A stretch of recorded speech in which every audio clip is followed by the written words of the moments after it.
WhiskyCast. Proudly brought to you by Redbreast, the definitive single pot still Irish whiskey. Join the Stillhouse at singlepotstill.com and receive an exclusive whiskey tasting journal.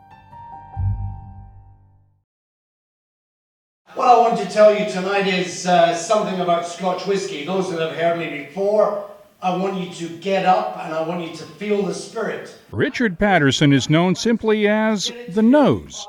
Then you throw it away. He's been with Whyte Mackay for almost 44 years and has been master blender for most of that time. And that honey note. He travels the world as the face of Whyte Mackay, and we sat down at the Victoria Whisky Festival in Canada for a chat.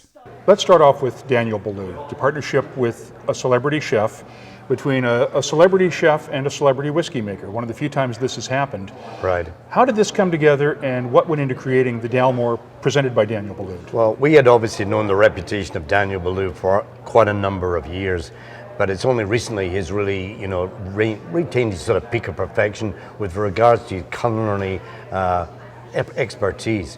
And when we approached him, we talked about Dalmore and the different expressions that we produced, and he got quite interested in it for the first time. So what we did was we decided that we wanted to have a partnership, his expertise in food, my expertise in the whiskey, and combine the two talents together.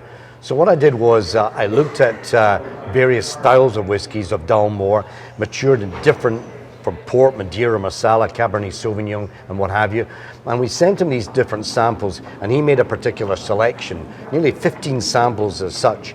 And then we whittled it down, and he said, well, these were the ones that we liked the most. So I then went back to Scotland, and I looked at the various expressions, the ages, and then I put them together, and I came back to New York with 3 samples, and he had to make a final decision of which one he wanted to go with.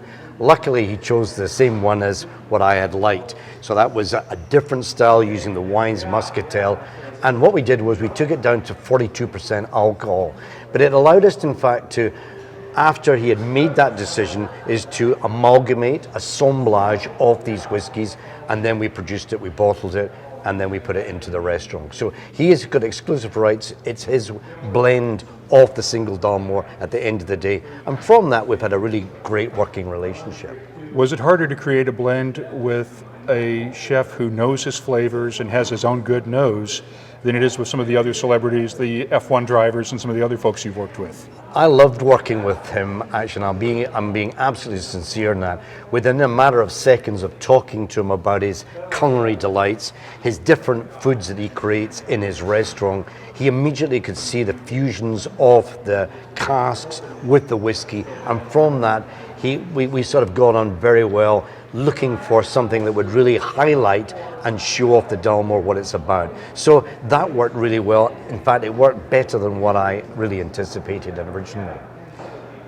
What was the difference between creating this one and the Richard Paterson collection? That, your bespoke collection that went on sale at Harrods for close to £1 million. That's for right. The entire range. Yeah, well, I've got to be honest, that is the same kind of passion went into Daniel Boulud as it did into the Dalmore Paterson collection.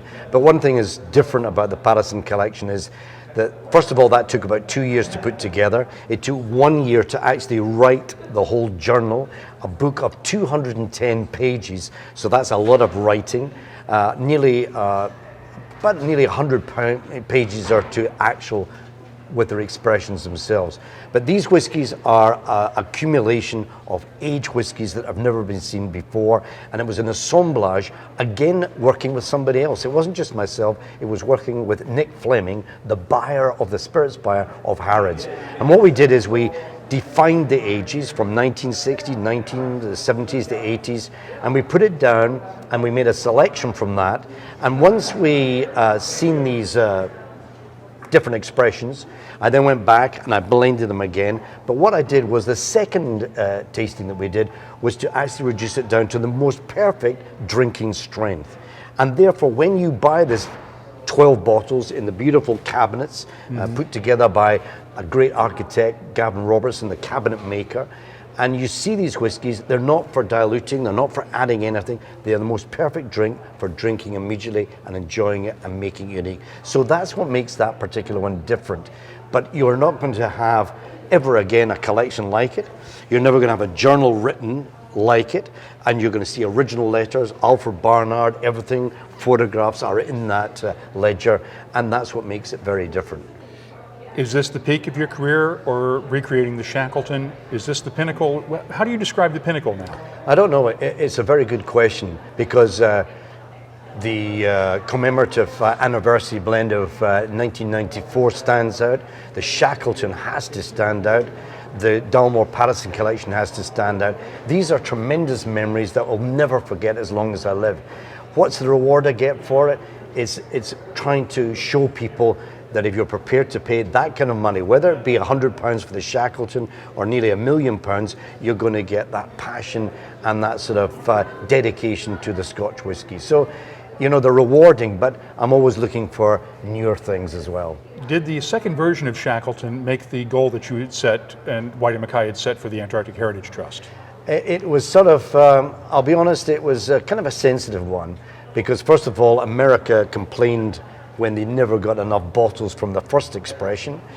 And then, of course, we were approached by the Antarctic Heritage Trust to get more money. And when we said money, how much are you talking about? Well, nearly $1 million. I said, well, that doesn't take, you know, just something overnight. So we had to have that kind of pressure, and we decided, well, okay, a second expression will in fact bring them the money they went towards, you know, remembering not just Ernest Shackleton, but, you know, Captain Falcon Scott as well. So that's helped towards preserve these great names along with the great whiskey. Hey, but you can't answer the question yet. Is it the pinnacle, or have you cut in there yet? No, I would like to think there's far more as well. Right. They are pinnacles. These are pinnacles, no question. But I like to think I can still create something. I'm always striving for something more. A man that doesn't strive for something better, you might as well hang up your boots. Now, I've got some questions that you can choose to answer these if you want to or not. You probably have a pretty good idea what's coming. Your company, Whyte Mackay, is about to face its potentially fourth owner in the last 10 or 15 years. You are far more identified with this company than any of the previous owners or the current owner, Dr. Malia. Yes. You are the face of the company. Is this getting frustrating, being in a position where you don't know from year to year what the stability of this company is going to be? It's a very good question, and I'll be quite honest with you. I've been with the company coming up 44 years. I've seen 9 takeovers, and I'm on my 19th different boss. I don't know how many marketing people I've seen, but a lot in that time. So when I see all these different takeovers, I get a little bit disappointed, because there's one word that sticks out more than anything else, and that's inconsistency. Because no matter what company takes us over, they have their own particular ideas.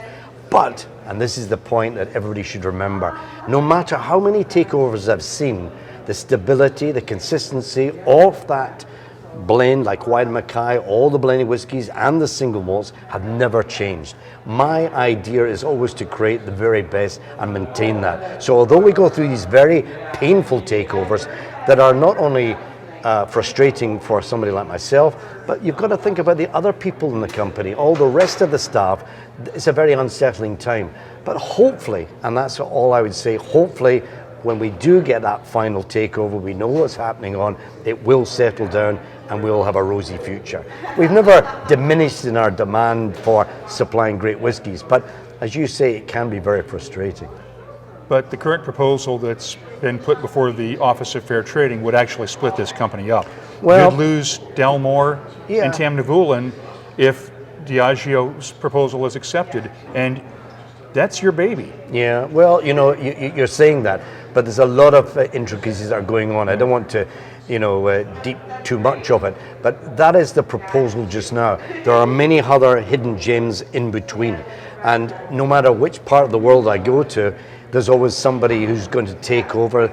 The rumours are rife every trip that I go to, and every time there's a dinner in Scotland, people create more,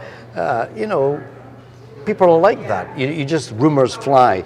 But hopefully at one day it will settle down. We'll know which direction, whether it will be split up. I personally do not hope it will be split up, but we cannot say at this present time. It looks a little bit uneasy. Do you ever get just frustrated and say, I can't do this anymore, screw it, it's time for me to retire or go someplace else? Yeah, well, funny you should mention it. Yes, sometimes I do. And sometimes even, people have said to me, do this, will you do that? And I still have, that sort of fulfillment of finishing on a high note with the company. So I still believe in it. I still think we're going to have to go through a number of challenges, but I think at the end of the day, we'll still come out looking good. In part 2 of my interview with Richard Paterson, he'll answer questions submitted by WhiskyCast listeners. In Victoria, British Columbia, I'm Mark Gillespie.